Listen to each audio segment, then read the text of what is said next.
Okay, what up ladies and gents, it's your favorite Asian robot right here, hopefully your favorite official content creator for the First Descendant, and today I'm here to go through Hotfix 1.1.5, okay? Like always, we're just going to go through the notes, I'm going to read them for you, give you a little of my comments here and there, and also tell you about when you can expect the reactor changes. They finally put a date on it. They haven't said why they didn't release it before, but they have put a date on it, so we'll go through all that. Look forward to it. Everything is timestamped. Enjoy. All right. And of course, if you enjoy the content that I put out and you find that I'm a very good creator, make sure you register me as your content creator. Link is in the video description. Let's get started. Okay. So Hotfix 1.1.5 dropped today. First and foremost is the content improvements and bug fixes. For the hard mode 400% infiltrations, they have improved the lag in the 400% infiltrations. They've also fixed an issue where champion monster attribute and reward information were not updated whenever you selected the 400% score multiplier in the infiltration operation hard entry UI. This actually caused some issues because toxic mixture was supposed to drop in a particular area, but it did not show that it does.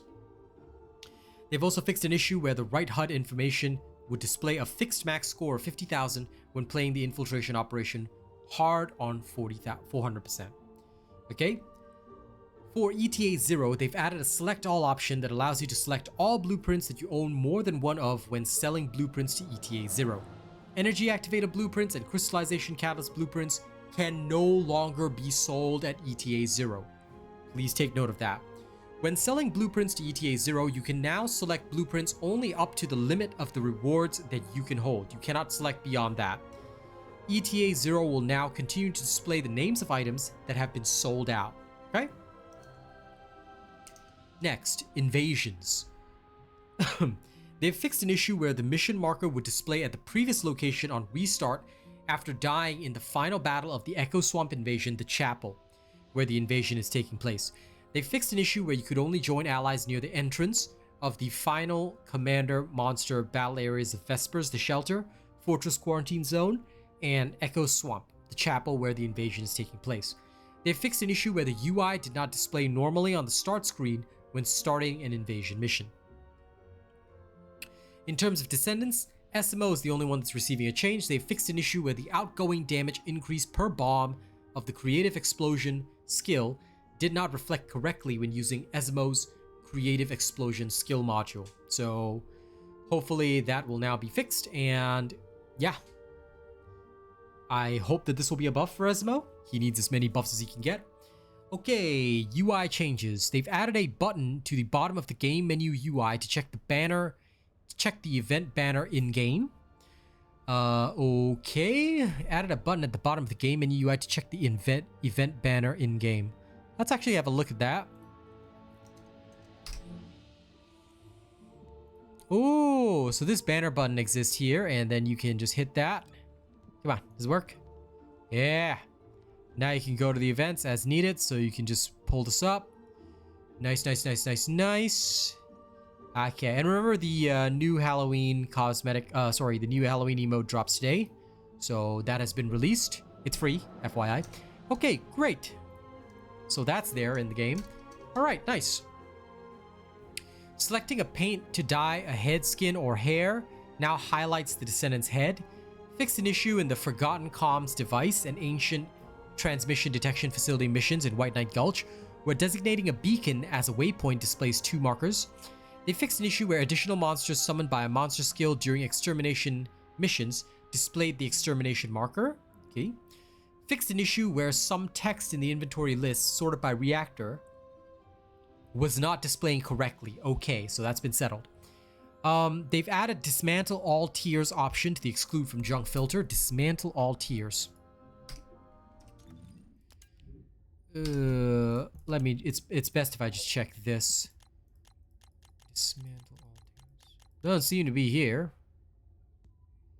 Maybe for external components? Ah, okay, so there's a dismantle all tiers option here. Let me show you. Okay, so if you were to go, I first checked in weapons, but there is none here. So weapons remain the same. For reactors, you can actually choose dismantle all tiers. It means that if you don't have any reactors you're searching for, it'll just dismantle everything. So that can be a thing if you really want to, but I'm sure many of you will be following my designations for these reactors, so I'll be sticking with mine, but the option is there. So there you go. Okay, blah, blah, blah, blah, blah. Okay, cash shop bundles that include Descendant exclusive items now display the text. This product includes an exclusive item. They still need to change that and make it everybody can use them. Made some changes to the chat banned word system. Okay, let's test. Let's test immediately. Can I finally type Lamau? Alright. There's a banned word included, so I still can't type Lamau. But maybe the chat banning system has been improved in other ways. I don't know. If you find some weird words that you can type, you let me know. Alright? But I still cannot type Lamau. Alright. Now, here's the director's comment. Dear greetings, Descendants. This is the director of the First Descendant, Min Seok-ju. Over the next week, the dev team will be conducting a final review process of the PS5 Pro build, okay, in order to deliver the Pro Enhanced features as a day one patch in time for the launch of the PS5 Pro. With the Pro Enhanced feature, we aim to bring you enhanced performance and visuals that could not be experienced on the original PS5 from the day one of the PS5 Pro launch. The final review of the PS5 Pro build is expected to last approximately 1 week, and there will not be any updates next week to ensure QA and build stability. The 1.16 update is scheduled to go live on Wednesday, October 30th. Alright?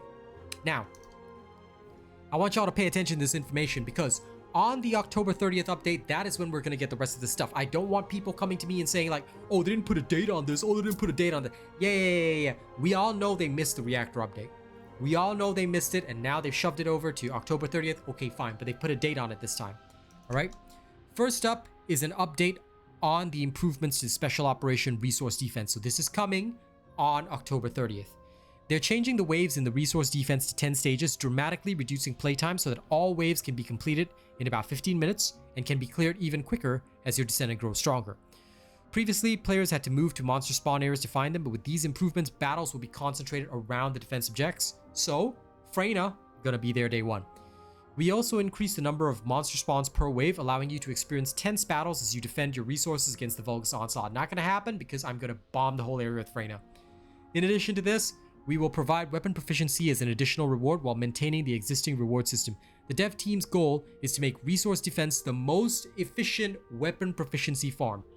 Hordes of enemies, weapon proficiency, this is what's coming on the 30th. Next, they would like to mention the addition of the Reactor Implant system. 30th October, I don't want to hear it, okay, that people did not hear about, oh, it was scheduled. Last time in the dev note, they said October 10th, okay? But here, they've stated October 30th, Reactor Implant system. The dev team has been working on the Reactor Implant system to eliminate the inconvenience of having to farm a new reactor every time you switch to a new weapon. Now, one ultimate reactor can have up to 3 weapon optimization conditions. This allows you to change weapons during combat and still maintain your optimization conditions. Okay? The second and third optimization conditions can be changed at any time, giving you the freedom to apply optimization conditions you want whenever your weapon settings change.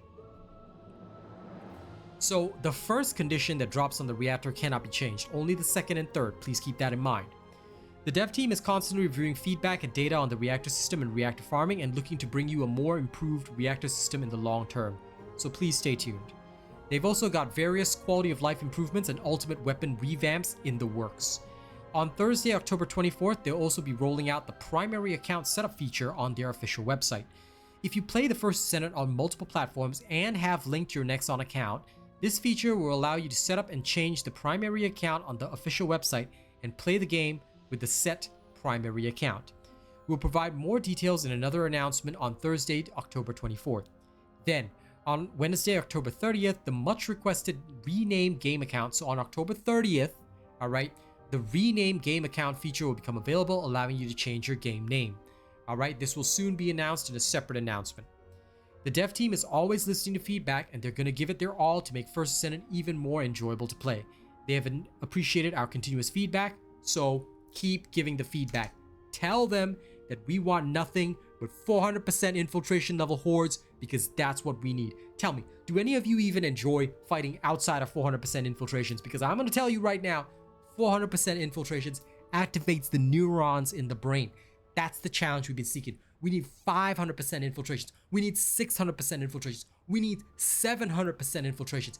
I want more hordes, more enemies, more slaughter, more loot. What is the biggest thing in a looter shooter? What is the biggest thing that activates neurons in games like Diablo 4? Loot drops. More loot, more activation, better times. All right? Thank you very much for watching this video. Don't forget to like, share, and subscribe.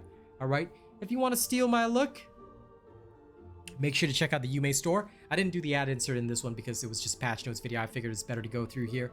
But future videos will have more ad inserts advertising the Yume brand, so make sure to check it out.